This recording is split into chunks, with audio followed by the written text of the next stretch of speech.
রাষ্ট্র পরিচালনার নীতি রাজনীতি যেমন নিশ্চিত করে জনগণের অধিকার উন্নয়ন ন্যায় বিচার, তেমনি এর উপর ভর করেই চলে অনাচার দুর্নীতি লুটপাট।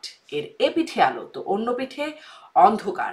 রাজনীতির এপিঠ ওপিঠ নিয়ে আইবিটিভি যুক্তরাষ্ট্র স্টুডিও থেকে আপনাদের সবাইকে স্বাগত জানাচ্ছি। আমি শারমিন চৌধুরী। রাজনীতির এপিঠ ওপিঠের আজকের আয়োজনে আমার অতিথি বিএনপির সাবেক সংসদ সদস্য নীলোফার চৌধুরী মনি এবং আছেন এবি পার্টির সাধারণ সম্পাদক ব্যারিস্টার আসাদুজ্জামান ফুয়াদ। স্বাগত জানাচ্ছি আপনাদের দুজনকে রাজনীতির এপিটোপিটের আজকের আয়োজন। আপনাদের দুজনের কাছেই জানতে চাই, আজকে গোপালগঞ্জে অনেক সংঘর্ষ, অনেক ঘটনা ঘটে গেল। মার্চ টু গোপালগঞ্জের একটা ঘোষণা ছিল, কেমন দেখলেন? আপনাদের বিশ্লেষণ একটু জানতে চাই। নীলোফার চৌধুরী মনি, আপনার কাছ থেকে শুরু করি। ধন্যবাদ আপনাকে। যারা শুনছেন সবাইকে শুভেচ্ছা এবং আমার সহ আলোচককে শুভেচ্ছা। মার্চ টু গোপালগঞ্জ, আমি অত্যন্ত দুঃখ ভরাক্রান্ত হৃদয় আজকে 16 তারিখ, আজকে গত বছর এই দিনে শহীদ আপনার সাইদ এবং ওয়াসিম দুইজন মৃত্যুবরণ করেছে। আজকে এই এমন একটা দিনে এমন ঘটনা ঘটবে, এক বছর ঘুরে আসতে না আসতে, এটা আমরা চিন্তাও করি নাই। তবে প্রত্যেকটা ক্ষেত্রে আমি মনে করি যে একটা হিসেব থাকা উচিত। আমার কতটুকু যাওয়া উচিত, কতটুকু যাওয়া উচিত না, আমার কি করা উচিত, কি করা উচিত না। প্রত্যেকটা রাজনীতিবিদদের যদি অতীত থেকে শিক্ষা নেওয়া হতো, তাহলে এই ঘটনাগুলো হতে আমরা নিস্তার পেতাম বা আমরা অ্যাভয়েড করতে পারতাম। আমি বলবো এই জায়গাটায় চরম বিজয়ের পরে কিন্তু যেটা অপেক্ষা করে সেটার নাম পতন। সে যে যাদেরই হোক, আমি আগে আওয়ামী লীগকেও এই কথাগুলো বলতাম, ঠিক আজকেও এই একই কথা আমি দিয়ে শুরু করতে চাই যে আওয়ামী লীগ সারা বাংলাদেশে থেকে বিতাড়িত হয় নাই। আওয়ামী লীগ কিছু আওয়ামী লীগ পালিয়ে যেতে পেরেছে বা সুযোগ দেওয়া হয়েছে সরকারের পক্ষ থেকে বা যে কোনো ভাবেই হোক, কিন্তু আওয়ামী লীগ কিন্তু সারা বাংলাদেশে আছে ছড়িয়ে ছিটিয়ে। যেভাবে ছিল, হয়তো এক এলাকার আওয়ামী লীগ আরেক এলাকায় গিয়েছে এবং ম্যাক্সিমাম এলাকার আওয়ামী লীগ গিয়ে গোপালগঞ্জ গিয়ে ঠাঁই নিয়েছে। এটা জানার জন্য রকেট সায়েন্স পড়তে হয় না, এটা বোঝা যায়। এবং কিছুদিন আগে আপনার মনে আছে স্বেচ্ছাসেবক দলের যখন জিলানি, যে কিনা গোপালগঞ্জের ছেলে এবং ওখানে নির্বাচন করে, আওয়ামী লীগের সাথে শেখ হাসিনার সাথে নির্বাচনের লড়াই করে, সে যখন তার বহন নিয়ে যাচ্ছিল তখন যেভাবে ওখানে মারপিট হলো, স্বেচ্ছাসেবক দল কিন্তু অনেক মার খেয়েছে, কিন্তু তারপরেও কিন্তু তারা যুদ্ধ থেকে কিন্তু পিছু হটে নাই, যে পালিয়ে আসে নাই, মোকাবেলা করার চেষ্টা করেছে এবং মার খেয়েছে। ওইখান থেকে শিক্ষা নেওয়ার দরকার ছিল। যারা এইভাবে একটা দিন একটা গণতন্ত্র উদ্ধার হয়েছে, গণতন্ত্র উদ্ধার হয় নাই, গণতন্ত্রের পথে যাওয়ার জন্য যে সময়টা একটা স্বৈরাচার মুক্ত হয়েছে বাংলাদেশ, সেটাকে কেন্দ্র করে এখনো ইলেকশন হয় নাই, ইলেক্টেড কোনো গভর্নমেন্ট নাই, সরকারের কোনো নিরবিচ্ছিন্ন ভূমিকা, কোনো আপনার শৃঙ্খলা বোধ নাই, সরকার এখানে আওয়ামী লীগকে আইনের আওতায় আনতে পারে নাই। আওয়ামী লীগ কি করেছে, আওয়ামী লীগের টাকা পয়সা যে ইলিগাল মানিগুলা সেগুলা সরকার সিজ করতে পারে নাই, ক্রোক করতে পারে নাই, কিছুই করতে পারে নাই। সেইখানে যদি এই অবস্থায় যদি যায়, আপনি যত বড় স্বাধীন বড় কিছু হন না কেন, আমার এলাকায় কিন্তু আপনি জিরো। আমার এলাকায় কিন্তু আপনি রাস্তাঘাট চেনেন না। আমি যত বড় কিছু হই না কেন, আপনার বাড়িতে গিয়ে আমি দখল করবো 100 200 500 মাইল দূরে, সেখানে কিন্তু আমাকে রাস্তা না দেখায় দিলে আমি আসতে পারবো। এই জায়গাটায় যে বা যারা এই এনসিপি কে বুদ্ধি পরামর্শ দিয়ে এই কাজটা করিয়েছে, আমি বলবো যে এটা অনেক বড় খারাপ কাজ করিয়েছে। এনসিপি কি নিজের এই বুদ্ধিতে জায়গাটা চলে না? নিজের বুদ্ধিতে অনেক রাজনীতিবিদরাই চলে না, কেউ না কেউ তো বুদ্ধিদাতা আছে। আর যদি নিজের বুদ্ধিতে চলেও থাকে, এটা আমি মনে করি যে একটা বুমেরাং ঘটনা জন্ম দিয়েছে তারা নিজেরাই। কারণ এখানে গোপালগঞ্জের এই জানান যাত্রাটা দিয়া, বুমেরাং বলছেন আপনি? আমি বলছি এই কারণে যে ওখানের অবস্থা না জেনে কতটুকু পানি আছে আপনি না জেনে ঝাঁপ দিবেন, এটা তো ঠিক না। একদম স্পষ্ট। পানির অবস্থা যদি না জানেন, জি। সেকেন্ড থিং, আপনার ওখানে এমন প্রপাগান্ডা চলেছে যে শুধুমাত্র ওখানে মিটিং করলে একটা কথা ছিল, ওখানে এমন হয়েছে বলা হয়েছে যে শেখ মুজিবের যে আপনার মাজার বা যেটা কবরস্থান সেটাকে ধ্বংস করা হবে। এইটা যে কোনো মানুষের কোনো কবর, একজন মুসলিম হিসেবে প্রথমেই আমি বলি এটার ঘোর বিরোধী, 1 নাম্বার। 2 নাম্বার হচ্ছে এটা যে বা যারা এই ঘটনার জন্ম দিয়েছে বলেছে তারা কিন্তু একটা ঝগড়া বা একটা এই ধরনের যুদ্ধ বাঁধানোর জন্যই করেছে। এটা আজকে ভীষণ ভীষণ ভাবে খারাপ ভাবে আমার আমার সামনে এটা দেখা দিল। আমি অনেক মনে ধন্যবাদ করি নীলুফার চৌধুরী মনি, অনেক ধন্যবাদ। আরো প্রশ্ন নিয়ে আসছি আপনার কাছে। ব্যারিস্টার ফুয়াদ, আপনার কাছেও আসলে এই গোপালগঞ্জ যাত্রাটাকে আপনার বিশ্লেষণটাও জানতে চাই। নীলুফার চৌধুরী মনি বলছেন এটি এনসিপি একটি বুমেরাং করেছে, কতটা পানি আছে সেটি না দেখে ঝাঁপ দেওয়ার মতো একটা বুমেরাং। আপনি কিভাবে বিশ্লেষণ করছেন? ধন্যবাদ। প্রথম কথা হচ্ছে যে পদযাত্রা তো আসলে চলমান, তাদের মার্চ, রোড মার্চ যেটা তারা করে যাচ্ছে, তারা ইতিমধ্যে 30টা জেলাতে রোড মার্চ করেছে। তো গোপালগঞ্জ তাদের স্কেজুয়াল। একটু যোগ করবো, একটা বিষয় আরেকটু যদি স্পষ্ট করে দেন, একবারে জিজ্ঞাসা করে দিই, সেটা হচ্ছে সারা বাংলাদেশে মানে 30টা জেলার এতদিন ধরে শুনছিলাম সবখানেই মানে জুলাই পদযাত্রা, গোপালগঞ্জের ক্ষেত্রে মার্চ টু গোপালগঞ্জ হয়ে গেল কেন? সেটি ফেসবুকে ঘোষণা দিয়ে এরকমটা হলো কেন?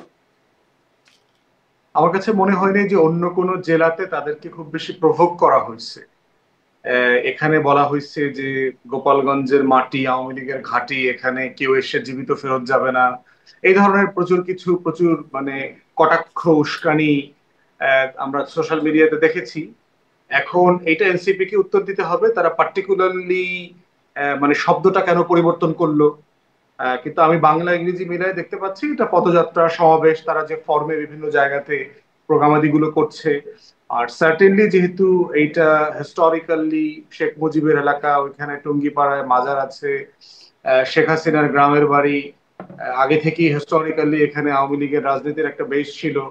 তো আর তাদের যেহেতু এই রাজনীতিটার সাথে গণ অভ্যুত্থান একদম মুখোমুখি, গোপালগঞ্জ এবং 24-এর গণ অভ্যুত্থান, তো সেখানে একটা সেন্সিটিভিটি এবং একটা টেনশন তো এখানে কাজ করবে।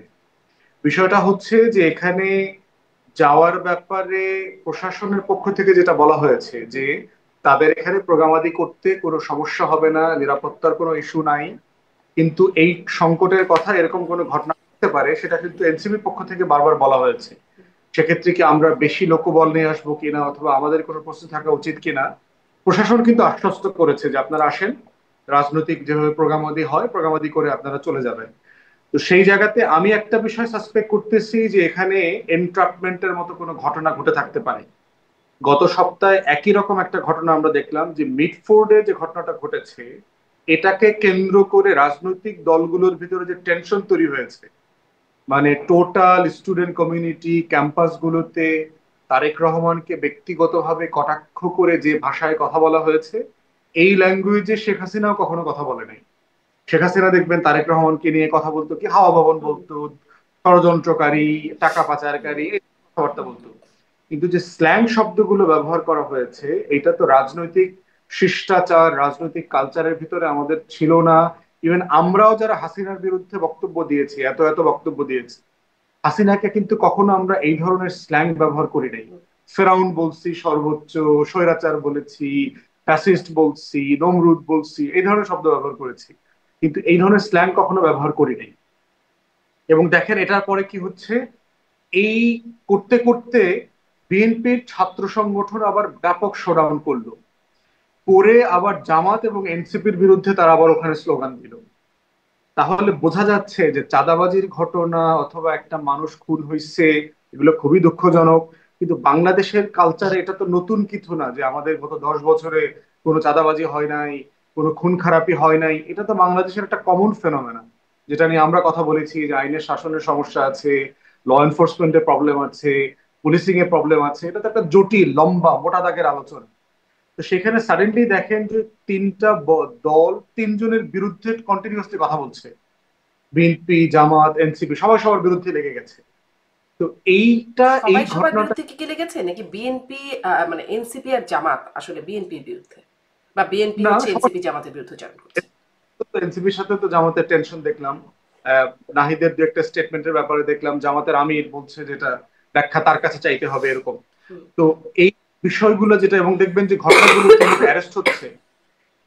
একটা ছেলেকে গ্রেফতার করছে শিবিরের মিছিল থেকে বলছে, আবার আরেকজনকে বলছে যিনি খুন হয়েছে তিনি যুবদলের রাজনীতি করতেন, আবার যিনি মারছেন তিনি বলা হচ্ছে যুবদলের কর্মী, কিন্তু আবার এনসিপির নেতৃবৃন্দের সাথে তার আবার ছবি আছে। তাহলে বিষয়টা দেখেন যে কত জটিল সিচুয়েশন ডেভেলপ করছে এখানে। এবং এই যিনি খুন হয়েছেন তার আত্মীয়া, সম্ভবত ভাতিজি ভাগ্নি, এরকম একটা মেয়ের ইন্টারভিউ আমরা দেখলাম যে এটার ভিতরে একটা ষড়যন্ত্র আছে, এটা পরিকল্পিত এবং এটার অনেক সিসিটিভি ফুটেজ আমার কাছে আছে আছে, এরকম একটা বক্তব্য দেখলাম। আমি এটার ভিতরের বাইরের পরের এক্সটেনশন আর কোনো কিছু জানি না। তো আমার কাছে মনে হয়েছে যে মিটফুডের ঘটনাটাকে পরিকল্পিতভাবে করা হয়েছে। এই এন্ট্রাপমেন্টের ঘটনা, পলিটিক্যাল পার্টির ভিতরে সম্পর্ক নষ্ট করার যে একটা চেষ্টা, এইটা সফল হয়েছে।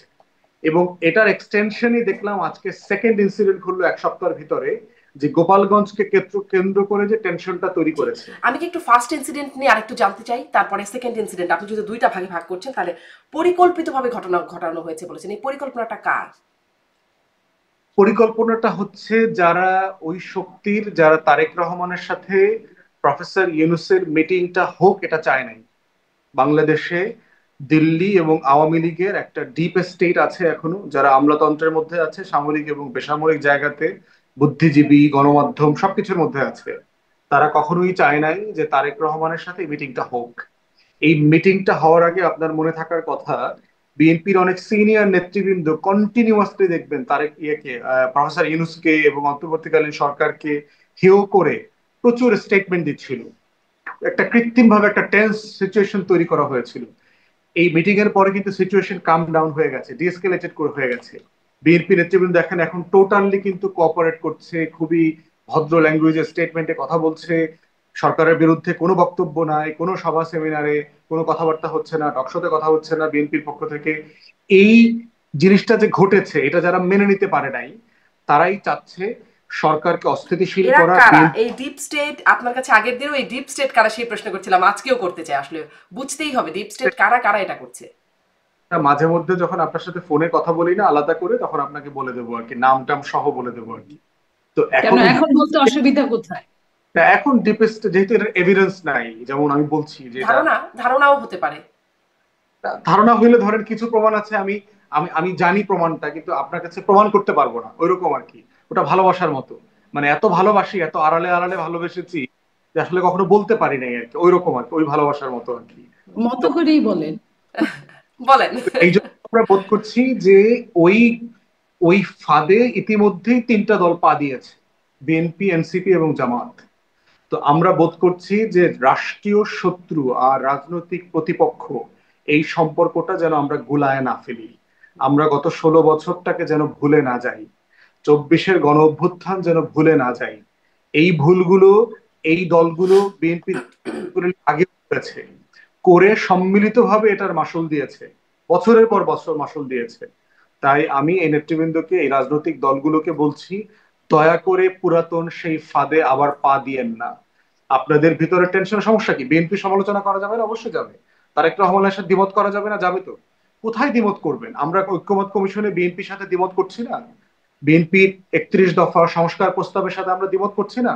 দ্বিমত করার কারণে কি আমাকে সালাউদ্দিন ভাইকে অথবা বিএনপির কোন নেতাকে গালাগালি করতে হচ্ছে, বাপমা তুলে কথা বলতে হচ্ছে? ভদ্র ভাষাই তো গণতন্ত্রের যে ল্যাঙ্গুয়েজ আছে, দ্বিমত তো করা যায়। তাহলে তারেক রহমানকে ওই ভাষাগুলোতে কেন গালি দিতে হবে? এটা তো পলিটিক্যাল ল্যাঙ্গুয়েজ না। কেন দিতে হচ্ছে?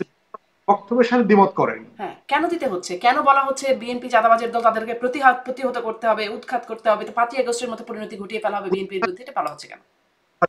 না আপা, যে ভাষাগুলো ব্যবহার করা হয়েছে এটা আপনি এখন বলতে পারবেন না, আমিও বলতে। প্রশ্ন হচ্ছে ওই ভাষাগুলো তো কাম্য না। আপনি বিএনপির চাঁদাবাজি ইস্যু অথবা বিএনপি সাফিসিয়েন্টলি তার এই অন্যায়, তার নেতাকর্মীদের অন্যায় কাজগুলোকে ডিল করছে কিনা, এটা নিয়ে তো বিএনপি নেতাদেরকে কন্টিনিউয়াসলি জবাবদিহিতার আওতায় আনা হচ্ছে। মনি আপাদেরকে প্রতিদিন টকশোতে এটা উত্তর দিতে হচ্ছে। এটা করেন, এটা কোনো সমস্যা নাই, এটা গণতান্ত্রিক মূল্যবোধ। কিন্তু এটা করতে গিয়ে কি আপনি মনি আপার বাপ মা তুলে গালি দিবেন? তাকে কি আপনি স্ল্যাং ব্যবহার করবেন? এটা তো আপনি করতে পারেন মানে না। বাবা মা তুললেও তো একটা কথা ছিল, আপনার এত নোংরা গালি, এটাকে কি শিল্প বলে? যদি স্লোগান যদি শিল্প হয়, এটা কোন ধরনের শিল্প? আমরা কেন একটা জাতি এত অধঃপতনে যাচ্ছি? এটা তো ভাষায় প্রকাশ করার মতো না। এরা কি রাজনীতিবিদ? এরা কি রাজনীতি করবে কোনোদিন? এবং এরকম এবং একদম মানে দেশের ঢাকা বিশ্ববিদ্যালয় বা বিশ্ববিদ্যালয়গুলোর মতো জায়গায় সাধারণ শিক্ষার্থী বুয়েট, নট বুয়েট অনলি চুয়েট, বিশ্ববিদ্যালয়, বুয়েট। হ্যাঁ তো সেই জায়গাটা এই জন্য মনে হচ্ছে, এবং দেখবেন যে যে যে প্রসেসে মিটফোর্ডে হত্যাকাণ্ডটা ঘটেছে, এই প্রসেসটাও সন্দেহজনক। একটা মানুষকে আপনি পিটাইলেন, দোকান থেকে পিটায়া রাস্তায় আনলেন, রাস্তায় আইনা তাকে উলঙ্গ করলেন, তার শরীরের উপর উঠে নাচলেন, তারপরে তাকে পাথর মারলেন। একটা মানুষকে মারতে এতগুলো প্রসেস ফলো করতে হয় না। আপনি যদি মারতে চান, আপনি আইনের ছাত্রী, আমরা যারা ক্রিমিনোলজি পড়েছি, যিনি মারতে চায় তিনি চায় হচ্ছে কুইকলি মেরে পালিয়ে যাওয়াটা। এখানে যিনি মেরেছেন তিনি কিন্তু পালিয়ে যাওয়াটা তার মাথায় ছিল না, লম্বা সময় ধরে তিনি সিসিটিভির ফুটেজের ফ্রেমের মধ্যে ছিলেন। অতএব এই প্রসেসটা খুবই সাসপিশিয়াস, যে একটা ঘটনাকে কি পরিমাণ টর্মেন্ট করা যাবে এই ঘটনাটাকে দিয়ে জাতিকে, এবং কি পরিমাণ নাড়া দেওয়া সম্ভব, এবং সেই ইমোশনাল নাড়া দেওয়ার পরে এখানে পক্ষ বিপক্ষ ক্রিয়েট করা। পালিয়ে এবং যাওয়ার টেনশনটা তো ইদানিং খুব বেশি মনে হয় না, কারণ বিভিন্ন জায়গায় মানুষ মব বা প্রেশার গ্রুপ তৈরি করে করে হেনস্থা, তখন তো বাংলাদেশে আসলে পালানোর প্রয়োজন হয় না, বরং এগুলোকে পালাচ্ছে জাস্টিফাই করা হয়। না, না, ব্যাপক পালাইতেছে। কি বলেন আপনি? এই যে রিসেন্টলি যারা খুন খারাপি করছে, কাকে ধরছে, মানে কার এরকম সিসিটিভি ফুটেজ আসছে? এই যে আপনি 1700-1800 খুন হয়েছে গত 1 বছরে অথবা এই 11 মাসে, এদের কার এই খুনের হত্যাটার ভিডিও আসছে? এরকম কয়জনেরটা আসছে? আচ্ছা, সব তো আর খুন না, ধরেন রাস্তায় পিটানো হচ্ছে, সেটির ভিডিও তৈরি চলে আসছে, কাকে ধরা হচ্ছে, আর তখন আশপাশে মানুষজন থাকছে, আইন শৃঙ্খলা বাহিনীর সদস্যরা থাকছে, কিছু হচ্ছে না, বা জুতার মালা দেওয়া হচ্ছে, বা বাড়ি ঘরে আক্রমণ করা হচ্ছে, এটা আবার যারা করছে তারাও ভিডিও করছে। খুব মানে কিছু কিছু ঘটনায় অবশ্য ব্যবস্থা পরবর্তীতে নেওয়া হয়েছে, কিন্তু কোনো কোনো সন্দেহ নাই আপা, কিন্তু এই ঘটনার ব্রুটালিটি হুম, আপনি অন্য ঘটনাগুলোর সাথে কম্পেয়ার করতে পারবেন না। মানে এটা বিষয়টা আপনি কিরকম, একবার থাপ্পড় মেরে দেখলাম কিছু হয় না, পরের বার একটা দিলাম, আর একটু বাড়ালাম, আর একটু বাড়ালাম, কিছু যখন হয় না তখন একটা সাহস হয়ে যাচ্ছে যে আমি আরো করতে পারি এগুলো। এটা এটা আমার কাছে মনে হয়েছে যে এটা এটা সাফিসিয়েন্টলি একটা বিষয় অ্যাচিভ করবার জন্য যেই লেভেলের ব্রুটালিটি তৈরি করলে আপনি এই ডিভিশনটা ক্রিয়েট করতে পারবেন, সেই লেভেলের একটা ব্রুটালিটি এখানে ক্রিয়েট করা হয়েছে। লগি বৈঠার ঘটনার মতো, আপনি 2006 সালে আওয়ামী লীগ 28 অক্টোবর যেভাবে কুকুর বিড়ালের মতো করে জামাত শিবির থেকে বিরোধী দলীয় নেতাকর্মী 28 জনকে হত্যা করেছে ঢাকাতে, এই লগি বৈঠার আন্দোলনটা কিন্তু একটা রেগুলার পলিটিক্যাল ডেমনস্ট্রেশন না, একটা রাজনৈতিক ঘটনাটা। এটা পরিকল্পনাই করা হয়েছে যে এমন লেভেলের একটা কেওয়াস তৈরি করতে হবে, যেই কেওয়াসটা বিএনপিকে শুধু ক্ষমতাচ্যুত করবে না, বিএনপিকে নির্বাচনটা পর্যন্ত করতে দিবে না, একটা 111-এর ঘটনার দিকে লিড করবে। এইরকম একটা জিনিসকে এখানে প্ল্যান করবার চেষ্টা করা হয়েছে, এবং সেই ট্র্যাপটা যে করেছে, এই ট্র্যাপে বিএনপি, জামাত, এনসিপি পড়েছে, এটা আমি দেখতে। এবং এইটার সেকেন্ড ট্র্যাপে আজকে এনসিপি পড়েছে গোপালগঞ্জে। তো সেই জায়গাতেই আমি রাজনৈতিক দলগুলোকে বলছি, দয়া করে কাম ডাউন ইউর ভয়েস, ডিএসকেলেট করেন, পলিটিক্যাল ভাষায়, রাজনৈতিক ভাষায় ফিরে আসেন, দলের পলিসি ইস্যুতে একজন আরেকজনকে সমালোচনা করেন, কিন্তু ভদ্রতার সীমালঙ্ঘন করবেন না।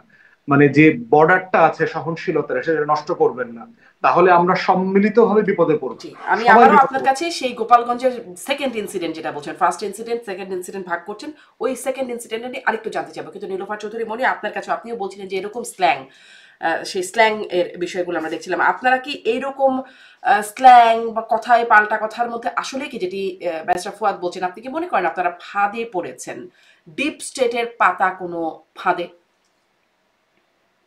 এটা তো বলার অপেক্ষা থাকে না যে আপনার কোনো কোনো শব্দ না, কিছু না, কোনো পূর্বাভাস না আবহাওয়ার, হঠাৎ করে টর্নেডো, এটা তো মেনে নেওয়া যায় না। আপনি দেখেন যে বিএনপি একমাত্র একটা দল, যে দল ইলেকশনে গেলে বিএনপি একচেটিয়া সরকার গঠন করার ক্ষমতা রাখে, এবং তার অন্যান্য দলগুলো আদৌ কোনো সিট পাবে কিনা, পেলে আমি খুব খুশি হই, আমি গণতন্ত্রের লোক। হ্যাঁ, তারা কিন্তু সন্দিহান যে এতদিন তারা ইলেকশন করেছিল, তারা কিন্তু কোনো না কোনো অ্যালায়েন্সের মাধ্যমে করেছিল। তো হঠাৎ করে এক জায়গায় 8% ভোট নিয়ে, 5% ভোট নিয়ে, বা 10% ভোট নিয়ে কোনো একটা জায়গা থেকে পাশ করা যায় না, যেটার প্রমাণ আগেও রেখেছিল যে একবার এককভাবে ইলেকশনে দাঁড়িয়ে 2টা বা 3টা সিট পেয়েছিল। এখন তারা যখন চিন্তা করছে যে যে কোনো ভাবে বিএনপিকে এখান থেকে দূরে রাখতে হবে, এই দূরে রাখাটা, আমি আজকের ঘটনাটাকেও আমি মনে করি নির্বাচন বানচালের জন্য একটা রাস্তা বের করা, আজকের ঘটনাটাও। নইলে গোপালগঞ্জে কোনো রকম কোনো শব্দ নাই, কিছু নাই। গোপালগঞ্জ এতদিন এই 1 বছর কিছু করে নাই। গোপালগঞ্জে হঠাৎ আজকে মনে হলো যে আরেকটা আমি মব সৃষ্টি করি, আবার যাই। ধরে নিলাম যে রুট কি মার্চ টু গোপালগঞ্জ, বা আপনার কি বলে পদযাত্রায় যে গোপালগঞ্জ, যেটাই হোক ধরেই নিলাম, কিন্তু ওই শেখ মুজিবের কবর স্থানের কথা আসলো কেন? তার মানে যে কোনো ভাবেই হোক অন্য খাতে নিয়ে যাওয়া জায়গাটা, যাতে নির্বাচনটা বানচাল হয়। এই নির্বাচনটা বানচাল করার জন্য হঠাৎ করে আপনি দেখেন যে ঘটনাটা মিটফোর্ডে ঘটেছে, জঘন্যতর একটা ঘটনা ঘটেছে। হ্যাঁ, আমি স্বীকার করলাম যুবদলে তারা করতো, কিন্তু এইখানে কিন্তু তারা কিন্তু আগে একসাথে ব্যবসা করতো, এটাও আপনারা জানেন। তাদের মধ্যে ব্যবসায়িক দ্বন্দ্ব ছিল, তাদের মধ্যে ভাগাভাগির দ্বন্দ্ব ছিল। এইখানে কিন্তু দল কিছু না, এইখানে কিন্তু দলের কোনো কথা না। দুজন মানুষ কিন্তু, সাধারণ মানুষও কিন্তু ব্যবসা বাণিজ্য নিয়ে কোনো ঝগড়াঝাটি করতে পারে, কিংবা চাঁদাবাজি নিয়েও করতে পারে। আপনি দেখেন কোন দল চাঁদাবাজি করে না? আপনার নতুন যে দল এখনো রেজিস্ট্রেশন হলে, তারা চাঁদাবাজি করে না? জামাত, তারা কি একটা দুইটা চাঁদাবাজি করে? চাঁদাবাজির যদি কোনো প্রাতিষ্ঠানিক রূপ দেওয়া যায়, সেটার নাম জামাত হবে। তারা আজান দিয়ে চাঁদাবাজি করে, কিন্তু যেহেতু এটা প্রাতিষ্ঠানিক ভাবে করে, আমরা কিছু বলতে পারি না। ওরা প্রাতিষ্ঠানিক ভাবে করে। আর আমাদের যদি অনেক বড় দল, যদি জামাত এরকম একটা বড় দল হতো, যে কোনো দল, তারা কতটুকু রক্ষা করতে পারতো? 4,500-এর উপরে বহিষ্কার করার পরেও যদি কিছু ঘটনা ঘটে, সেটা তো আমার ঘটনা। আপনি আমাকে গালি দেওয়ার কে? আমি তো এখানে কিছু ছিলাম না। যদি এই ঘটনা ঘটে, এটার জন্য দায় কার? সরকারের। সরকারের আইন শৃঙ্খলা। আপনাদের দায় নাই এটার জন্য, বিএনপির দায় আমাদের নাই। দায় আছে, আমাদের দায় তো আমরা করছি, আমরা বহিষ্কার করছি। আমরা তো মারতে পারি না আপা, আমরা তো তাকে গুম করতে পারি না, আমরা তো তাকে খুন করতে পারি না। তাহলে কি আপনাদের আমরা দলের নিয়ন্ত্রণ নাই? মানে বহিষ্কার করছেন, বার্তা দিচ্ছেন, হুঁশিয়ারি দিচ্ছেন, কাজ হচ্ছে না। শোনেন, আমি যদি এই কথাটা বলি আপনাকে, যে ছেলেটা আপনার খুলনায় মারা গেল, মারা যাওয়ার পর হত্যা করা হলো, হত্যা করার পরে তার রক্ষাটা হলো, সেই ছেলেটা কিন্তু বহিষ্কার বিএনপি। বহিষ্কার হওয়ার পরেও তো সে নিস্তার পায় নাই, তাকে মেরে ফেলা হয়েছে। মেরেই শুধু ফেলে নাই, আপনার রক কেটে দেওয়া হয়েছে। এবং ওই রক্ষাটা, যদি সেই দিন রক্ষাটা ঘটনা না ঘটতো, হয়তোবা এই ঘটনাটা আরো বেশ কিছুদিন ধামাচাপা দিত। কারণ ঘটনা হলো বুধবারের, আপনার শুক্রবার সন্ধ্যায় এটা ভাইরাল হলো। 2 দিন ঢাকা শহরের মিটফোর্ডের মতো জ্যাম এলাকায় এত মানুষ দাঁড়িয়ে দাঁড়িয়ে তামসা দেখলো। যে মানুষ রেকর্ড করেছে, যে মানুষ ভিডিও করেছে, সে মানুষ এত নিখুঁত ভাবে ভিডিও করেছে যে কল্পনা করা যায় না। যে মানুষ নিখুঁত ভাবে ভিডিও করতে পারলো, সে কিন্তু ফেরাতে পারলো না। আপনি খেয়াল করেন। তাইলে আপনার মনে করেন যে ওই যে রক্ষাটা, যেটা নিয়ে কথা উঠবে, সেটা উঠার আগেই কিন্তু এটা ভাইরাল করে দিল। তার মানে কি? তার মানে বিএনপি কে পচানো। আচ্ছা, বিএনপি কে পচান আপনি, সেটা তো একটা সৌন্দর্যের মধ্যে আপনি পচাবেন। আপনি তো এই ধরনের মা বাপ তুলে নিজেকে গালি দিয়ে, জঘন্যতর গালি দিয়ে, আপনি তো এই ধরনের কথা বলতে পারেন না।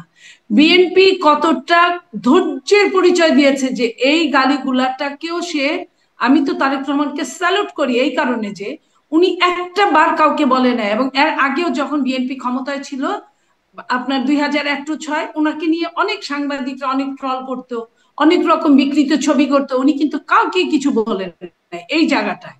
কিন্তু এখন পর্যন্ত, এখন যে একটা অনির্বাচিত সরকার, তার নামেও কিন্তু কিছু বলা যায় না। তার নামেও কিন্তু, তাকে না জানিয়ে সাংবাদিকরা কিন্তু একটা লেখা লিখতে পারে না। ওই ছবিটা আপনি কি মনে করেন কোনো সাংবাদিক খবর জানে না? ওই ছবিটা পায় নাই, তারা কিন্তু কোনো পত্র পত্রিকা টেলিভিশন কেউ কিন্তু দেখায় নাই। এই যে কেন দেখাইলো না?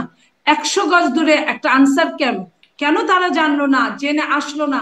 আনসারদের জেনে আসতে হবে, এটা রুলস এন্ড রেগুলেশনে না থাকলেও আমার সামনে একজনকে পিটিয়ে মারবে, এটা এটা আমেরিকা না যে কাউকে এই ধরনের কিছু করলে অন্যরা দাঁড়িয়ে থাকবে, ধরতে গেলেই সমস্যা হবে। বাংলাদেশে কিন্তু ছাড়িয়ে নিয়ে হাসপাতালে নিয়ে পর্যন্ত যায়, তার কিন্তু কিছু হয় না জনগণ ওইভাবে দেখলে। তাইলে এতগুলো মানুষ দাঁড়িয়ে দাঁড়িয়ে তামসা দেখলো, তারা কিন্তু কেউ এগিয়ে আসলো না। এবং ঘটনা ঘটারও 2-3 দিন থাকে, পুলিশই যখন ব্যবস্থা নেয় না, তখন সাধারণ মানুষের সাহসের জায়গাটা তো কমেই যায়, তাই না?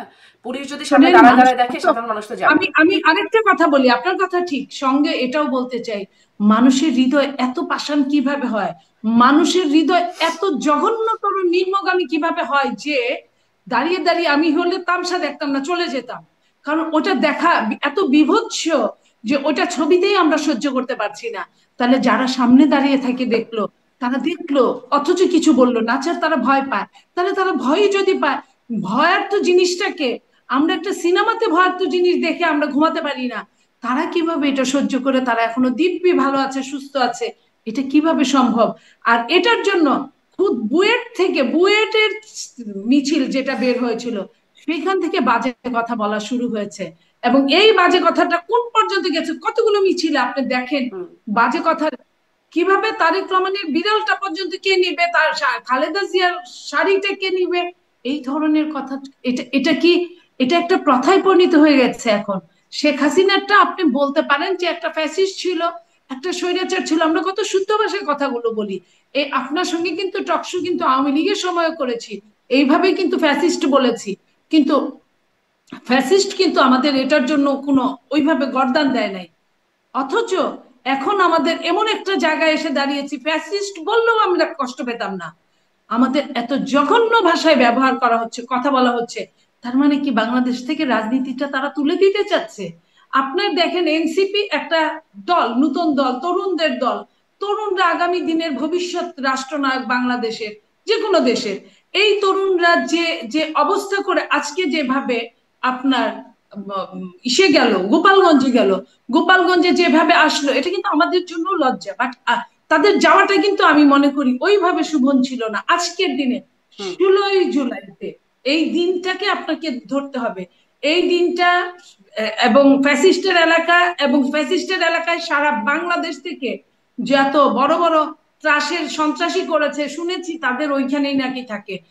এবং নিজস্ব এলাকা তো আছে। আর এলাকা, এরশাদকে আমরা দেখেছি অনেক বছর, এরশাদ পাঁচটা পাঁচটা আসনে জিততো, তিনটা আসনে জিততো। এরশাদ কিন্তু সারা বাংলাদেশে জিততো না, আঞ্চলিক নেতা হিসেবে পরিচিত ছিল, অঞ্চলে দাঁড়ালে জিততো। তো এরশাদ যদি জিততে পারে, তো শেখ হাসিনা ওইখানে পদ্মা সেতু বানায় দিছে, ওইখানে রাস্তাগুলো সোনা দিয়ে মুড়ায় দিছে, ওইখানে সুযোগ সুবিধা দিছে। তাহলে কেন, কেন তারা কোন দল করবে সেটা আমি বলতে পারি না, কেন তারা তার জন্য রিস্ক নিবে না? এই যে রিস্ক নেওয়াতে বাধ্য করলেন, তাহলে পতনটা কার হলো? পতনটা হলো গণতন্ত্রের। এনসিপি কে? এনসিপিও কিছু না, জামাতও কিছু না, বিএনপিও কিছু না, এবং যারা পতিত তারাও কিছু না। যা গেল, যা নষ্ট হলো, এই 24-এর গণতন্ত্রকে যারা ধারণ করতে পারছে না, তারাই আজকের দিনে 24-এর গণতন্ত্রটাকে প্রশ্নের মুখোমুখি দাঁড় করানো। এটা আমি হলে, আমার এই ক্ষুদ্র বুদ্ধিতে আমি হলে কোনোদিনই আজকে যেতাম না। এবং কোনোভাবে এইভাবে নিজের শক্তি সঞ্চয় না করে যারা কিনা মিছিল ডাকলে এখন মানুষ হয় 14 জন, তারা কিভাবে বলে যে ওইখানে অ্যাটাক করব, কবরস্থানকে অ্যাটাক করব? এটা কিভাবে সম্ভব? এটা আমার মাথায় ধরে না। জি, আমি এই বার্তাগুলো নিয়েও কি ব্যারিস্টার ফুয়াদ একটু বলবেন, যে এই যে মাজার ভেঙে দেওয়া হবে বা গুড়িয়ে দেওয়া হবে এরকম বার্তা, মানে বা স্লোগানটাই এরকম, মুজিববাদ মুর্দাবাদ, এরকম একটা স্লোগান, ইনকিলাব জিন্দাবাদ, এই স্লোগানটা বেশ ব্যবহার করছে ফেসবুকেও, সামাজিক যোগাযোগ মাধ্যমেও দেখছি। এটার মাহাত্ম্য কি? এটা এটা আসলে ভালো কিছু হচ্ছে কি? দেখেন, গণ অভ্যুত্থান তো একটা হিস্টোরিক সিচুয়েশনকে আপস অ্যান্ড ডাউন করে দেয়। 70-এর নির্বাচনের পরে যখন 71-এর যুদ্ধ হয়ে গেল এবং আমরা জিতে গেলাম, এই যুদ্ধের পরে পাকিস্তানকে কিভাবে ট্রিট করা হয়েছে, পাকিস্তানের শক্তিগুলো যারা অক্সিলারি ফোর্স ছিল বাংলাদেশে, তাদেরকে কিভাবে ট্রিট করা হয়েছে। এখন পৃথিবীর প্রত্যেকটা এই ধরনের বড় বড় পলিটিক্যাল আপহিভাল চেঞ্জ মানুষ খুব সিরিয়াসলি এভাবেই ডিল করে। সাদ্দাম হোসেনকে যখন উৎখাত করা হয়েছে তখন কি করা হয়েছে? তার মূর্তি থেকে শুরু করে ছবি টবি যা ছিল সব ভেঙে বুলডোজ করে দেওয়া হয়েছে। এটাই রিয়েলিটি। এখন প্রশ্ন হচ্ছে যে মুজিববাদটা কি? মুজিববাদ জিনিসটা আসলে কি? মানে সেটা হঠাৎ করে এখন এসে মুর্দাবাদ হলো। মুজিববাদ তো ইভেন আওয়ামী লীগের আমলে মুজিববাদ শব্দটা শুনতাম না। মুজিববাদ মানে আওয়ামী ফাঁসিবাদ আর কি। মুজিববাদ মানে, মুজিববাদকে তো সেটা তো শেখ হিস্টোরিক্যালি, হাসিনা বাদ হতে পারতো, মুজিববাদ হলো কেন? মুজিববাদ কারণ পলিটিক্যাল আইডিয়া, মানে পূজার জায়গাটা, দেবতা তো ওখান থেকে শুরু হয়েছে। শেখ হাসিনা কাকে বেচছে? শেখ হাসিনা নিজে তো দেবতা হইতে পারে নাই, ও তো হইলো ফেরাউন ছিল। তো মানে কার ফেরাউনের উপরে বসে সে ক্ষমতায় আসছে? সে তো মুজিবের লাশের উপর থেকে ক্ষমতায় আসছে। তো সেই জন্য হচ্ছে মুজিববাদের হিস্টোরিক্যালি পলিটিক্যাল আইডিয়াটা ডেভেলপ করছে। শেখ মুজিবের ভাগনা ছিল আপনার শেখ সেলিমের বড় ভাই ফজলুল হক মুনি, বাংলার বাণী পত্রিকার প্রতিষ্ঠাতা সম্পাদক। সে তখনকার সময়ে এই শেখ মুজিবের রাজনীতিটা কি, এই রাজনীতির দর্শনটা কি, এই রাজনীতির দর্শনটাকে পরিষ্কার করবার জন্য এই আইডিয়াটা কয়েন করে মুজিববাদ। তো শেখ মুজিবের রাজনীতিটাকে নিয়ে তখন সে ধারাবাহিকভাবে বাংলার বাণীতে লিখত, এবং শেখ মুজিবকে কিভাবে সোভিয়েত ইউনিয়নের মডেলে একটা দীর্ঘমেয়াদী লেনিন অথবা ক্রুশ্চেভ অথবা স্ট্যালিনের মতো লম্বা সময় ক্ষমতায় রাখা যাবে, তার দার্শনিক রাজনৈতিক জায়গাটাকে তৈরি করা যাবে, সোভিয়েত ইউনিয়ন, বাংলাদেশ, জাসদের বাস্তবতা, এগুলোকে সবকিছুকে নিয়ে তখন সে আইডিয়াটা কয়েন করে। এটা মানে হলো যে একটা একদলীয় এক পরিবারের একটা ফ্যাসিস্ট তো সেই তখনকার গভর্নেন্স। বিষয়টাকে এখন আনা হচ্ছে। এতদিন তো মুজিববাদ শব্দটার খুব প্রচলন ছিল না, এমনকি জিয়াবাদও এসেছে। নাসিরুদ্দিন পাটোয়ারি বলেছেন মুজিববাদ, জিয়াবাদ সব বাদ। এই অথচ এই বাদগুলো সম্পর্কেই আমরা কিন্তু আমাদের সময়টা আমরা শুনিনি যে এই মুজিববাদ জিয়াবাদ বলে আসলে কিছু আছে। ফজলুল হক মনি, আপনি একটা ইতিহাস বলছেন, সেই সময়টিতে এটা ছিল। হঠাৎ করে এখন কেন এই বাদ মুর্দাবাদ এসে যাচ্ছে? মুজিববাদের স্লোগানটা বিখ্যাত করেছিল আসলে আপনার এই জাসদের স্লোগান, মুজিববাদ মুর্দাবাদ। এটা একটা হিস্টোরিক্যাল স্লোগান ছিল জাসদের। সে তো সেই জাসদের কবে। লিটারেচার, হ্যাঁ। হ্যাঁ মানে বলছি, যেহেতু আপনি একই ফেনোমেনা, একই পরিবারের বিরুদ্ধে লড়াই, একই ফ্যাসিস্ট আইডিয়ার বিরুদ্ধে লড়াই, শেখ মুজিবের চতুর্থ সংশোধনী আর শেখ হাসিনার পঞ্চদশ সংশোধনী, এই যে প্রসেস, একা একা শাসন করা, সবাইকে বাদ দিয়ে দেওয়া, বিরোধী দল মুক্ত বাংলাদেশ রাখা, গণমাধ্যম নিয়ন্ত্রণ করা, লুটপাট, দেশটাকে পারিবারিক সম্পত্তি মনে করা, এই চরিত্রটা তো এইটাই। আওয়ামী লীগের যে বাকশালী শাসন ব্যবস্থার রাজনৈতিক দর্শনটাই হচ্ছে মুজিববাদ।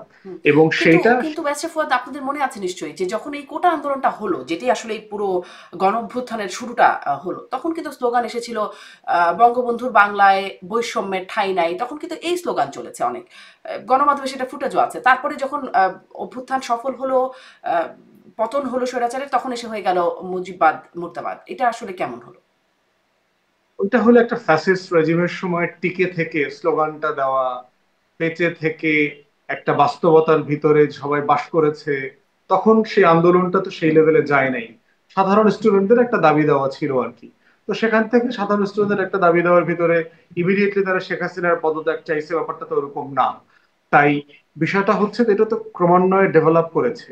যখন গণ অভ্যুত্থান হয়ে গেছে তখন তো আপনাকে পলিটিক্যালি নিজেকে ডিফাইন করতে হচ্ছে যে আমি আসলে কে, আমার আসলে আইডিওলজিক জায়গাটা কোথায়, আমি দার্শনিক ভাবে আমার রাজনীতিতে কোথায় স্ট্যান্ড করি, অন্যান্য রাজনৈতিক দলের সাথে আমার পার্থক্যের জায়গাটা কোথায়। দল যখন হিসাবে সে ঘোষিত হইল ফেব্রুয়ারিতে, তখন তাকে তো এই অবস্থানগুলো পরিষ্কার করতে হচ্ছে যে আমার রাজনীতিটা কি।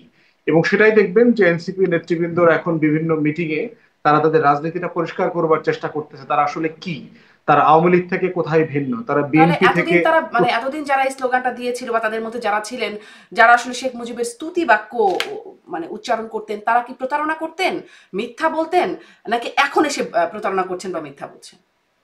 কিন্তু সবাই দেয় নাই, বিষয়টা হচ্ছে যে সকল ছাত্ররা দিয়েছে, ব্যাপারটা এরকম না। যেটা হয়েছে যে আপনার তখন যে ভয়ের সংস্কৃতির ভিতরে মানে হাসনাত সবাই আবদুল্লাহ, বাস করে, সার্জিস আলম, তারাও দিয়েছেন। তাদের ফেসবুক পোস্ট ঘাটলে পুরনো দেখবেন। তারা তো জাতির পিতা, পলিটিক্যাল অনেক পার্টি। আবেগী বক্তব্য। সার্জিস তো নিজেও একসময় ছাত্রলীগের রাজনীতির সাথে ইনভলভ ছিল। বাট সিচুয়েশনটা হচ্ছে যে বাস্তবতাটা হস্টাইল হয়েছে তো গ্রাজুয়ালি। হাসিনার উপরে এই ঢাকা বিশ্ববিদ্যালয়ের ছেলেমেয়েরা স্লোগান দিয়েছে না যে তুমি কে আমি কে, রাজাকার রাজাকার, প্রথম। কিন্তু আপনি যখন 15 তারিখে মেয়েদেরকে পিটাইলেন, তারপরে হচ্ছে 16 তারিখে আবু সাইদ খুন হয়েছে, সিচুয়েশনটা তো একটা গ্রাফ আছে। প্রথম দিনই তো আপনার সাথে সম্পর্কটা অবনতি এটা হইতে হইতে যেটা হয়েছে, সিচুয়েশনটা হস্টাইল হয়ে গেছে, মুখোমুখি হয়ে গেছে। মুখোমুখি হওয়ার পরে তো সংসারটা ভেঙে গেছে। আলাদা হয়ে যাওয়ার পরে এখন নিজেকে নতুন করে ডিফাইন করতে হচ্ছে যে আমি আসলে কে। তো এই কে এর জায়গা থেকে শেখ আপনার মুজিব তখনও যা ছিলেন এখনো তা আছেন। তিনি মারা গেছেন বহু আগে, মানে তাকে এসে কেন এখন মুজিববাদ? এই শেখ মুজিব তখনও তার ওই সংশোধনী ছিল, তখনও তার ভূমিকাগুলো জীবিত ছিল, যখন আসলে স্তুতি বাক্য পাঠ করা হতো। মুজিববাদ তো এক জিনিস না। তারা তো শেখ মুজিবের বিরুদ্ধে কিছু বলছে না, মুজিববাদ বলছে, ডক্ট্রিন। যেমন মার্কস এবং মার্কসিজম দুইটা এক জিনিস না। তো সেই জায়গায় হচ্ছে মুজিববাদ বলতে বঙ্গবন্ধুর বাড়ি ভেঙে দেওয়ার কথা বা মাজার ভেঙে দেওয়ার কথা বলা হচ্ছে না। আওয়ামী ফ্যাসিবাদের একটা ডক্ট্রিন আকারে বলা হচ্ছে মুজিববাদ। বাকশালকে বোঝানো হচ্ছে একটা অথরিটেরিয়ান, শেখ পরিবারের একদলীয় রাজত্ব, এক পরিবারের রাজত্ব।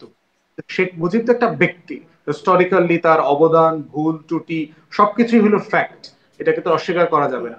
কিন্তু মুজিববাদ একটা দার্শনিক জায়গা থেকে বলা হচ্ছে, একটা ডক্ট্রিন আকারে বলা হচ্ছে। জি, আমি একটু নীলুফার চৌধুরী আপনার কাছ থেকে এই বিষয়ে শুনতে চাই। মুজিববাদ ডক্ট্রিন, এখন মুজিববাদ মুর্দাবাদ, এক সময় ছিল বঙ্গবন্ধুর বাংলায় বৈষম্যের ঠাঁই নাই, আরো অনেক কিছু ছিল, আপনারাও শুনেছেন। এখন মুজিববাদ মুর্দাবাদ, ব্যারিস্টার ফুয়াদ যেটি বলছেন ক্রমান্বয়ে, আসলে সংসারটা তো এক সময় ছিল, এখন ক্রমান্বয়ে সেটি ভেঙে যাচ্ছে। বিএনপির সাথেও কি সংসার ভাঙার প্রক্রিয়া চলছে কিনা? জিয়াবাদ সেটিও এখন বাদ দিয়ে দেওয়ার কথা বলা হচ্ছে, এবং সে মানে জিয়াউর রহমানের ছবিও পড়ানো হচ্ছে, পাড়ানো হচ্ছে, এই বিষয়গুলো হচ্ছে এখন আপনাদের সাথেও ক্রমান্বয়ে সংসার ভাঙছে। আপনি একটা জিনিস দেখেন, গতকালকে পরশুদিন একটা মিছিলে স্লোগান এমন আসছে, যে পথে গেছে হাসিনা সেই পথে যাবে তারেক রহমান, এরকম টাইপের। তো তারা তো বলেই ফেলেছে, এখানে তো আর বাধা মানে কোনো কিছু থাকলো না।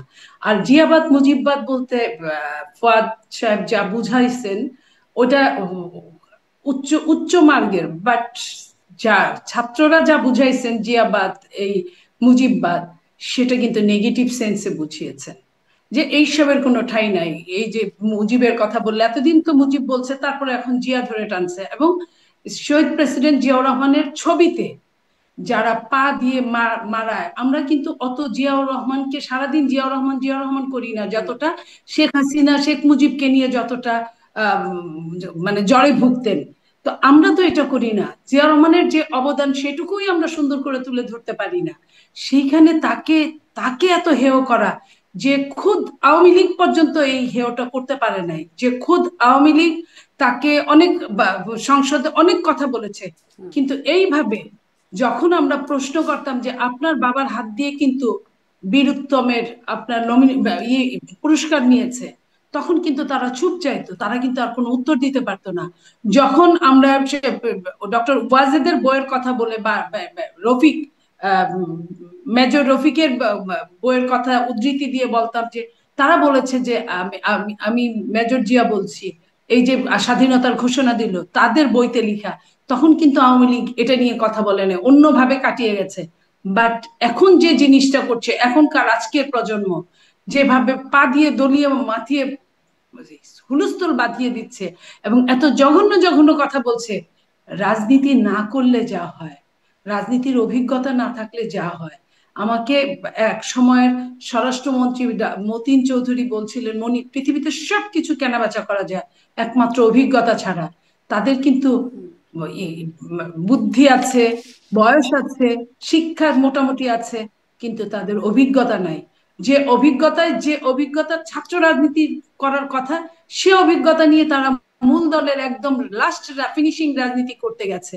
তো তারা তো ছাত্রদের মতো কথা বলবে এবং অসংলগ্ন কথা বলছে। ছাত্ররাও কিন্তু এই ধরনের, আমি ছাত্র দল ছাত্রলীগ, আমি জঘন্যভাবে চিন্তা করতাম ছাত্রলীগকে, কিন্তু আমি এত নোংরা এত অধপতিত স্লোগান আমি কোনোদিন দেখিনি। আমি নীলুফার চৌধুরী মনি, একটা সময় আমি আপনার 90-এর গণ অভ্যুত্থানে আমার ভালো লাগতো বামরা ঢাকা বিশ্ববিদ্যালয়ের এবং বিভিন্ন বইয়ের থেকে শুরু করে ওখানে মেডিকেল, ঢাকা মেডিকেল থেকে শুরু করে সব জায়গা চিকা মারতো, কিন্তু বামরাই বেশি, এবং এত সুন্দর সুন্দর কথা লিখতো। আমি রিক্সা ভাড়া করে রিক্সায় বসে বসে আমি ওই চিকাগুলো আমি খাতায় তুলতাম। আমি সেই দিন সেই সময়ের, আমি এটাকে স্লোগানকে আমি একটা উন্নত মানের শিল্প মনে করি। সেই উন্নত মানের শিল্প যখন এত পদদলিত হয়েছে, এত নোংরা ভাষণে চলে গেছে, আমি আর মনে করি না বাংলাদেশে কোনো গণতন্ত্র তো দূরের কথা, কোনো তন্ত্র আছে কিনা আমি এটাই জানি না। এইখানে মবের রাজত্ব চলছে। মবের রাজত্বই যদি না চলতো, যে কথাটা কিছুক্ষণ আগে হলো, আপনি দেখেন পুলিশের নথি থেকে জানা যায় সেপ্টেম্বর 24 থেকে জুন 25 এই 10 মাসে খুন হয়েছে 3554টি, নারী ও শিশু নির্যাতন হয়েছে 12,726টি, ধর্ষণ হয়েছে 4,105টি, অপহরণ হয়েছে 819টি, চোরাচালান হয়েছে 1730টি, দস্যুতা হয়েছে 1526টি, মাদকের অ্যারেস্ট হয়েছে 38,176টি, চুরি হয়েছে 7,310টি, ডাকাতি হয়েছে 610টি, দাঙ্গা হয়েছে 97টি। এখন আমার কথা হচ্ছে, এই যে 150-200 যে মবের কথা বলে যে বিএনপিতে এত লোক মারা গেছে, আভ্যন্তরীণ কুন্দলে অমুকের এত লোক মারা গেছে, 3,554, এটা শুধু পুলিশের খাতায়। পুলিশের খাতার বাইরেও কিন্তু অনেক ঝগড়া হয়, অনেক কিছু হয়, অনেক চোরাচালান হয়, যেটা পুলিশ পর্যন্ত যায় না, তার মানে অন্যভাবে কত বেশি হতে পারে আপনি চিন্তা করেন। তো এই যে ৩,৫০০-এর উপরে যে খুন হয়েছে, এই খুনের জবাব কে দিবে? শেখ হাসিনার সময় যদি গুম খুন এইসব নিয়ে, ধর্ষণ নিয়ে এত কথা বলতে পারি, এবং যে কারণে তার পালিয়ে যেতে তাকে বাধ্য হতে হয়েছে, তাহলে আজকে যে একটা অনির্বাচিত সরকার, একটা নিরপেক্ষ সরকার, আমি অনির্বাচিত হলেও বলবো যে সবগুলো পলিটিক্যাল পার্টির কিন্তু এখানে সায় ছিল, সায় না থাকলেও আপনার বিরোধিতা ছিল না এই সরকারকে নিয়ে, তাহলে সেই সরকার কেন পারলো না? আজকে দেখেন স্বরাষ্ট্র উপদেষ্টা দিব্যি আছে, এত বড় ঘটনা ঘটে গেল আপনার গোপালগঞ্জে, স্বরাষ্ট্র উপদেষ্টার চাকরি থাকে কিভাবে? সে কেন এই জিনিসটা, এটা তো বলে ঘটনা, সে কেন আরো সকাল থেকে এটা করতে পারে নাই? আর্মি কেন কোনো রকমের কোনো ব্যবস্থা না করেছে? যে আর্মিদেরকে এত গালি দিল এই ছেলেরা, এত কিছু বলল, আজকে যদি তারা না থাকতো, আমি বলবো যে গুলি হয় নাই ঠিক আছে, তারা কি চলে আসতে পারতো? এই যে আপনার কি বলে, গাড়ির মধ্যে এই যে কামানের নিচে বসে বসে তাদের লুকায় যে নিয়ে আসলো, কারা নিয়ে আসছে? এই সেনাবাহিনীরাই তো নিয়ে আসলো। তাইলে একটা জায়গায় আমি আমি নদীতে বাস করে আমি কুমিরের সাথে যুদ্ধ করে কতক্ষণ টিকে থাকবো? আমার তো সবাইকে লাগবে, কুমিরকেও লাগবে, মাছকেও লাগবে। তো আমি আমি কেন এই যে জিনিসগুলো করবো? অথচ যার দায়িত্ব, সরকারের দায়িত্ব যে কোনো মার্ডার হলে তার তার জবাবদিহি করা। যদি ঢাকা বিশ্ববিদ্যালয়ে আমি যদি আজকে মিটফোর্ডের মার্ডারটাকে যদি আমরা যদি বিভৎস বলি, তাহলে ঢাকা বিশ্ববিদ্যালয়ের এই দেশ বলে যে স্বাধীন হয়েছিল, গণ অভ্যুত্থানের পরে ঢাকা বিশ্ববিদ্যালয়ের যে প্রতিবন্ধী ছেলেটাকে খাইয়ে খাইয়ে সারা রাত ব্যাপী মেরে মেরে তাকে যে মৃত্যু নিশ্চিত করলো, এটা কত বড়, এর চেয়েও কি জঘন্যতর ছিল না? কারণ এর চেয়ে এই জন্য বেশি ছিল যে ওইটা সারা রাত ব্যাপী তাকে মারা হয়েছে, আর এটা কিন্তু মাথায় রক্ত উঠেছে, আমি মেরেছি, মেরে আমি উপরে নৃত্য করেছি, কিংবা আমি পাথর পেয়েছি, মরা মানুষের উপর আমি পাথর দিয়ে আবার থেতলে দিয়েছি, এটা হলো সেই ঘটনা। কিন্তু ঢাকা বিশ্ববিদ্যালয়ের ওই বিচারটা যদি ঠিক মতো সরকার করতে পারতো, তাহলে এই পর্যন্ত কিন্তু যায় না। যদি কিছু বিচারকে যদি সামনে এনে, যেটা আসিয়া ধর্ষণের পরে যে মারা গেল, তখন সরকারের আপনার উপদেষ্টারা বলেছিল গিয়ে যে 30 দিন, 60 দিন বা 90 দিনের মধ্যে এই বিচার হবে। সেই বিচারটা কি, আইন উপদেষ্টা বলার পরও সেই বিচারটা কি এখনো চাক্ষুষ বিচারটা হয়েছে? হয় নাই এখনো। 90 দিনের কিন্তু অনেক বেশি সময় চলে গিয়েছে। তো এই যে বিচারহীনতা কি আরেকটা অপরাধকে জন্ম দিচ্ছে না? প্রতিনিয়ত প্রতি মুহূর্তে কি অপরাধকে জন্ম দিচ্ছে না? তাহলে এই সরকার তো দিব্যি আছে। এই সরকার কেন 1 বছর হয়ে গেল এখনো নিজের ব্যর্থতার দায় স্বীকার করছে না? এখনো যে যেখানে ব্যর্থ হয়ে কেন পদত্যাগ করছে না? আজকে স্বরাষ্ট্র উপদেষ্টা এখন মনিটরিং করছে যে কিভাবে কি আপনার সবাইকে ওইখানে স্বরাষ্ট্র উপদেষ্টার পদত্যাগ দাবি করেন? এই স্বরাষ্ট্র উপদেষ্টার পদত্যাগ এই ছাত্ররাই দাবি করেছিল একসময়। আমরা তো অবশ্যই শোনেন, আমরা যে 3 জন উপদেষ্টার পদত্যাগ দাবি করেছিলাম সেটাও তো সাকসেস হয় নাই। স্বরাষ্ট্র উপদেষ্টার পদত্যাগ দাবি তো সময়ের ব্যাপার। আমি তার নিজের লজ্জার কথা বলছি, নিজের শরমের কথা বলছি, যে প্রত্যেকটা রাত 3টার সময় যখন একজন প্রেস কনফারেন্স করে বলে সাংবাদিকদের যে দেশ আগের চেয়ে বেটার আছে, তাহলে দেশ যদি আগের চেয়ে বেটার থাকে, তাহলে কেন রাত 3টার সময় আপনাকে সাংবাদিক সম্মেলন করতে হবে? পরের দিন সকাল তো হতোই, আপনি কেন সেটা করতে পারলেন না? আপনি যখন একজনের হাতে, একটা উপদেষ্টার কাছে আপনার ম্যাগাজিন পাওয়া যায় বন্দুকের গুলি সহ, তখন আপনি বলেন ভুলবশত হয়তো হতে পারে, হয়তো চিরুনি আনতে গেছিল, হয়তো এটা নিয়ে এসে পড়ছে। এই ভুলবশত কিভাবে হয়? আবার আপনার কোনো হিসেবে মিলে না, আপনার 11 দিনের ব্যবধানে আপনি 2টা অস্ত্রের লাইসেন্স করেন কিভাবে? সেটারও কিন্তু আমরা সুনির্দিষ্ট জবাব পাইনি। এই যে জবাব পাইনি, যখন আপনার বিভৎস ঘটনা মিটফোর্ডে ঘটে, তারপরে আমরা একজন উপদেষ্টার ফেসবুকে আমরা দেখেছি প্রস্তরযোগকে স্বাগতম। একজন মানুষ, একজন উপদেষ্টা যখন অনুরাগ বিরাগের বশবর্তী হবে না বলে শপথ করে, তারপরে যখন সে প্রস্তরযোগ্যে স্বাগতম করে, একটা বিভৎস মৃত্যুকে সে স্বাগতম জানাচ্ছে, তার কি করা উচিত? তার কি হওয়া উচিত? তার কি পদত্যাগ করা উচিত না?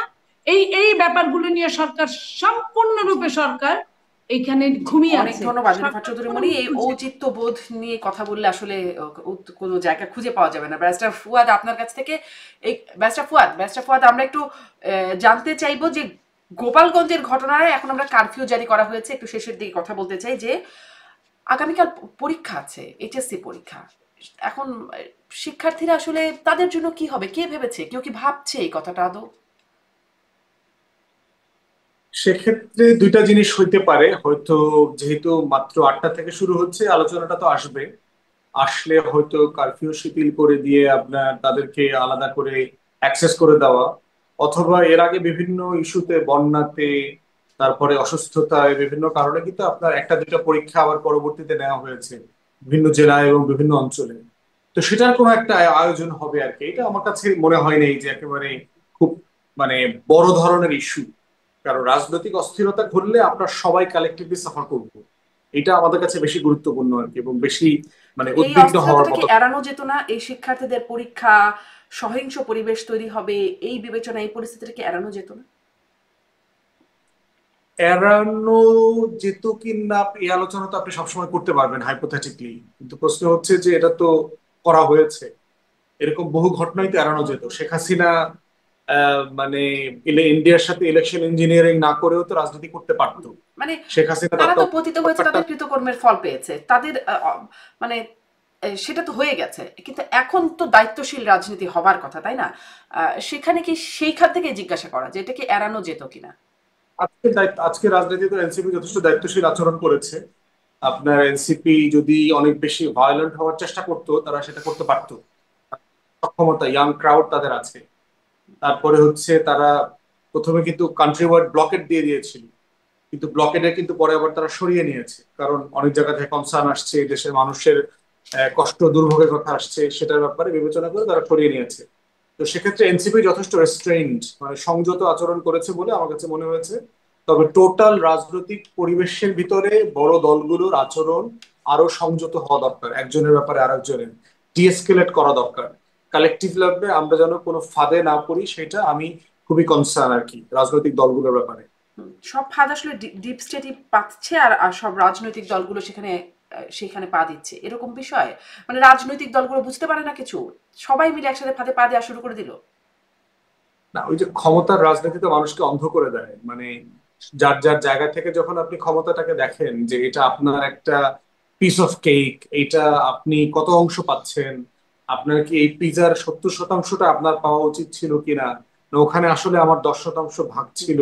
পলিটিক্যাল পার্টিগুলো যখন এই পাওয়ারের জায়গা থেকে রাষ্ট্রকে এবং ইস্যুগুলোকে দেখে, তখন এই ন্যাশনাল ইন্টারেস্টের জায়গাটা অকেশনালি এবং সামটাইমস আপনার ব্লার হয়ে যায়। তো এই তারা ব্লার আসলে, হওয়ার যাদের আসলে মোমেন্ট কেকের ভাগ পাবার কথা তারা পা দিচ্ছে, আপনারা যারা আসলে কেকের ভাগ পাবেন না বলে আপনারা পা দিচ্ছেন না, বুঝতে পারছেন? নাকি কেন আপনারা বুঝতে পারছেন আমাদেরও তারা বুঝতে পারছেন না? আপনার কে কে ভাগ আছে, আমাদেরও ভাগ আছে, খুব সামান্য হইতে পারে ধরেন। এখন এটা কত শতাংশ হবে, তবে ধরেন ওইটা শতাংশ তো আমরা এখনো জানি না। ভাগ আমাদেরও আছে। বাট আমরা বোধ করছি, যেটা আমরা শুরু থেকে বলে আসছি, যে একটা রেসপন্সিবল পলিটিক্স করা দরকার। কারণ বাংলাদেশের মানুষ আসলে এই আন্দোলন, সংগ্রাম, সহিংসতা, রাজপথ, ধর্মঘট, হরতাল, মানে সিম্পলি বিরক্ত এগুলোতে আর কি। মানে আমরা পলিটিক্যাল পার্টিগুলো আসলে দেশের ইস্যু নিয়ে কথা বলা দরকার, যে আমার বৃষ্টিতে ফেনী ডুবে গেল কেন, আমার এই বন্যার পানি হুট করে আপনার এত উজান থেকে গেটগুলো ছেড়ে দিচ্ছে কেন, ইন্ডিয়ার সাথে আগামী বছর আমাদের গঙ্গা চুক্তি শেষ হবে, নতুন নেগোসিয়েশনটা কি হবে, এই নেগোসিয়েশনে পাকিস্তানের সাথে ট্রিটিটা সাসপেন্ড হয়ে যায়, ওখান থেকে আমাদের লেসন নেবার কিছু আছে কিনা। বাংলাদেশের এই যে প্রতিদিনকার দুর্ভোগ মানুষের, এই ভোগান্তিগুলো নিয়ে পলিটিক্যাল পার্টি এখনো কনভারসেশনে আসছে না। আমরা বরাবরই বলছি এই রেসপন্সিবল পলিটিক্সটা এখানে হইতে হবে। এটাই বাংলাদেশের ফিউচার। তা তো মানে সেই মানুষের দুর্ভোগ বা ভোগান্তি দূর করার আলোচনা তো আসছে না, বরং তাদের মধ্যে আরো ভোগান্তি বাড়ানোর যে প্রক্রিয়াটা, সেটাই বরং লক্ষণীয়। নীলোফার চৌধুরী মনির, শেষ বক্তব্য আপনার কাছ থেকেও আসলে পরীক্ষার্থীদের জন্য। কালকে আবার ইনকিলাব মঞ্চ বলছেন তারা মার্চ টু গোপালগঞ্জ করবে। তাহলে আর পরীক্ষার্থীরা কি করবে? জনভোগান্তির আমি কি হলো? দুঃখ প্রকাশ করছি যে পরীক্ষার্থীরা গতবারও এইভাবেই তাদের গেল। গতবার ইন্টারমিডিয়েট পরীক্ষার্থীরা শেষের পরীক্ষাগুলো দিতে পারে নাই, দেয় নাই, শেষে আবার বলেছিল। তারপরে অটোমাপ ডিগ্রি পরীক্ষা অটোমাপ হয়ে গিয়েছিল। আর কালকের যে ঘটনা, সেটা আমি মনে করি যে পরীক্ষার্থীদের জন্য স্পেশাল কোনো অপশন রাখা উচিত। কারণ একবার পরীক্ষা যদি মাঝপথে যদি হুচট খায়, তাহলে কিন্তু আর ছাত্রছাত্রী এমন না যে প্রত্যেকটা ছাত্রছাত্রী ভীষণ ব্রিলিয়ান্ট, তা না, বা ভীষণ পড়ালেখা করে। ওদের একটা টার্গেট থাকে, সেই টার্গেটের মধ্যে যদি ওরা হুচট খায়, তাহলে হয়তো বা পরীক্ষাটা আগের মতো হবে না। কিংবা আপনার দেখেন এইবার এসএসসি পরীক্ষার রেজাল্ট রেজাল্ট কিন্তু খারাপ হয়েছে, পাশের হার কিন্তু অনেক কমেছে। এর মধ্যে যদি আবার ইন্টারমিডিয়েটের 1 বছর তো এমনিই গত বছর গেছে, এদেরও উপর দিয়ে ঝড়ঝাপটা গেছে। তো সেইখানে আমি মনে করি যে স্পেশাল তাদের জন্য চিন্তা করা সরকারের উচিত, কারণ সরকার আছেই তো এইসব কারণে। বিশেষ সমস্যা থাকবে, সমস্যার সমাধান কিন্তু সমস্যার ভেতরেই দেখতে হবে, সমস্যার বাইরে থেকে সমাধান দেখা যায় না। সো এই সমস্যা এটাও দেখতে হবে, পাশাপাশি ছাত্রছাত্রীদের কথা চিন্তা করতে হবে, কারণ এরাই আমাদের আগামী দিনের ভবিষ্যৎ। এদের জন্য একটা সন্তানের পরীক্ষা নষ্ট হোক, খারাপ হোক, এটা আমরা কোনোভাবেই চাইতে পারি না, চাই না। নিশ্চয়ই। এটাই হচ্ছে আমার কথা। সরকার কি পদক্ষেপ নেয়, কারণ মানে আব্দুল হান্নান মাসুদ এনসিপি নেতা, তিনি সরকারকেও এর জন্য দায়ী করেছেন। এই সরকারকে বলছেন আগে নিয়ন্ত্রণ নেন, এবং বলছেন যে এটাই নিয়ন্ত্রণ করতে পারেন না তো কিসের নির্বাচন, মানে এরকম একটা ফেসবুক পোস্টও তিনি দিয়েছেন। দেখা যাক সরকার। এই জন্য এখানে আমি একটা কথা বলি, এইটাই হলো তাদের মেইন কথা, নির্বাচনটা বানচাল করার জন্য। যে কিসের নির্বাচন, ঘুরে ঘাড়ে কিন্তু এটাই। তিনি বলছেন একটি জেলায় জাতীয় নেতাদের নিরাপত্তা দিতে পারে না, তারা করবে নির্বাচন, আগে দেশ নিয়ন্ত্রণ করেন। এইটাই পায়ে পা দিয়ে একটা তথ্য বের করা এটা। জি, দেখা যাক আসলে সরকার কি ব্যবস্থা নেয়, আর সামনে কি হয়, পরীক্ষার্থীদের কি হয়, সবই নিশ্চয়ই আগামীকালই আমরা দেখবো। অনেক ধন্যবাদ নীলোফার চৌধুরী মনি, অনেক ধন্যবাদ ব্যারিস্টার ফুয়াদ, আপনাদের দুজনকেই যুক্ত হবার জন্য, সময় দেওয়ার জন্য ধন্যবাদ। দর্শক এতক্ষণ সাথে থাকবার জন্য আজকের মতো বিদায় নিচ্ছি। IBTV US এর নিয়মিত আয়োজন রাজনীতির এপিটোপিক থেকে।